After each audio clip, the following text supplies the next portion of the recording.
Donc, pour comprendre la masse volumique, qui est donc une masse, une quantité de matière, pour une unité de volume, on peut regarder la matière ressemble à quoi. Donc, présentement, on reconnaît des atomes qui sont liés ensemble, puis ça forme différentes molécules. Donc, on a ici d'autres atomes qui sont différents, représentés par une couleur et une petite grandeur différente. On a d'autres ici, donc ça pourrait être par exemple de l'H2O, donc de l'eau. Et ici, on a d'autres molécules aussi. Donc, si on regarde tout ça, si on imagine dans le fond du 3 dimensions, bien, on a partout le même volume. Fait que pour ces mêmes volumes-là, est-ce qu'on a les mêmes masses? Alors, si on regarde, par exemple, ici, on a deux particules qui sont liées ensemble et elles sont répétées plusieurs fois. Donc, on comprend que c'est la même matière. Puis, si on regarde les autres ici, on voit que ce sont tous 4 matières différentes. Et on voit que de par soit leur grosseur, soit leur nombre, la quantité de matière ne sera pas la même. On pourrait avoir un même nombre de particules, mais les atomes à l'intérieur sont plus costauds. Donc, ça n'aurait pas la même quantité de matière.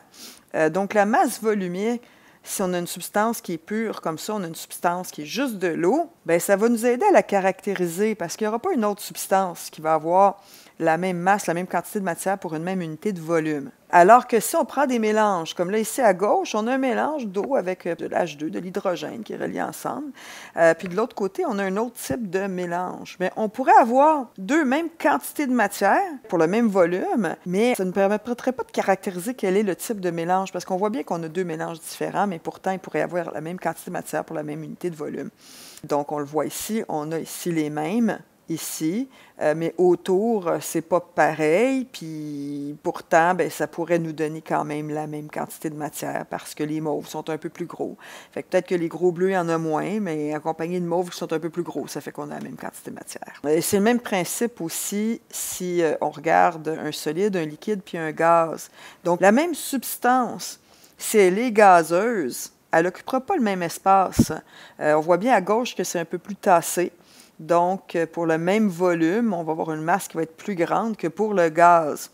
Donc, c'est bien important que la masse volumique, pour qu'elle soit une propriété caractéristique, pour qu'elle caractérise une substance, qu'elle soit à une certaine température, puis pour un gaz aussi à une certaine pression, parce que si on presse un gaz, les molécules vont plus se tasser. Pour essayer de se représenter la masse volumique, on peut regarder par exemple une pinte de lait qui est 1 litre. Okay. 1 litre, on veut savoir en unité métrique, c'est combien. Bien, si on prend une règle, admettons, une autre règle comme ça, puis une autre règle pour le 3D, bien, on peut voir que si je prends 10 cm partout, je peux me faire une espèce de cube avec ça.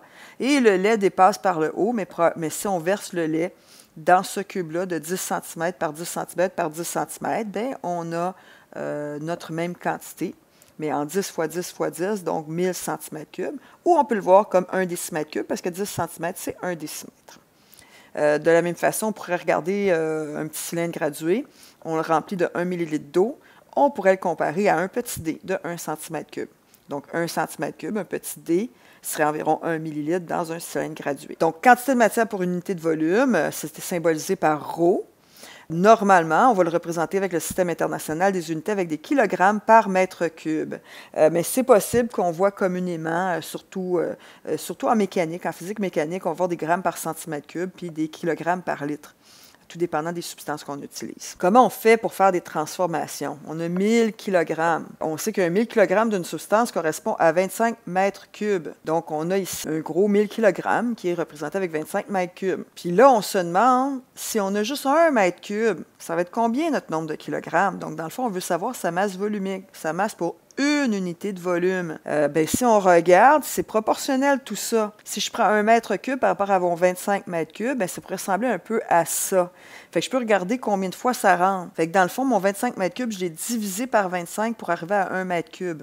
Ou on peut le voir de la manière contraire, 1 mètre cube rentre 25 fois dans le 25. Donc, ce que je me demande, il faut, vu que c'est une proportion, mon 1000 kg, ma quantité de matière, il faut que je la divise par 25 aussi. Je la divise par 25 et j'obtiens 40 kg. Donc, on peut le voir comme 40, comme 25 rentre 4 fois dans 100, 100 rentre 10 fois dans 1000, donc on a 40 kg. Et là, on a 40 kg pour 1 mètre cube. 40 kg par mètre cube. On pourrait avoir aussi déjà notre 40 kg par mètre cube. Donc, on a notre 40 kg qui correspond à 1 mètre cube, qui occupe un volume de 1 mètre cube. Donc, c'est pas égal, ça correspond à. Alors, j'ai mon 1 mètre cube Puis là, ben, je veux savoir, 1000 kg va occuper combien de mètres cubes? Donc, 1000 kg, encore le même principe de l'échelle. C'est un certain nombre de fois plus grand que 40 kg. Combien de fois? C'est 25 fois plus grand. Si je ne sais pas combien de fois 40 rentre dans 1000 kg, ben, je peux faire 1000 kg divisé par 40 kg, puis je vais trouver mon 25. Donc, 40 kg, je dois faire fois 25. Donc, mon 1 mètre cube, je dois faire aussi fois 25 pour trouver que c'est 25 mètres cubes. Puis, de la même façon, il pourrait avoir encore le même principe. J'ai 40 kg par 1 mètre cube. Puis là, je le représente visuellement. Puis là, je veux savoir 25 mètres cubes. Ça va correspondre à combien de kilogrammes? Bien, même principe. C'est un gros cube comme ça, le 25 mètres cubes par rapport au 1 mètre cube. Combien de fois plus grand? C'est 25 fois plus grand que le 1 mètre cube. Donc, les kilogrammes vont être 25 fois plus grands, ce qui me donne 1000 kilogrammes. Donc, tout ça, ce sont des proportions. Donc, on peut tout trouver, peu importe la mesure qui nous manque dans ces 4 items-là, on peut arriver à trouver notre mesure manquante en faisant des proportions. Puis, on peut même se le représenter visuellement aussi, ça peut aider pour faire les calculs mathématiques. Voilà.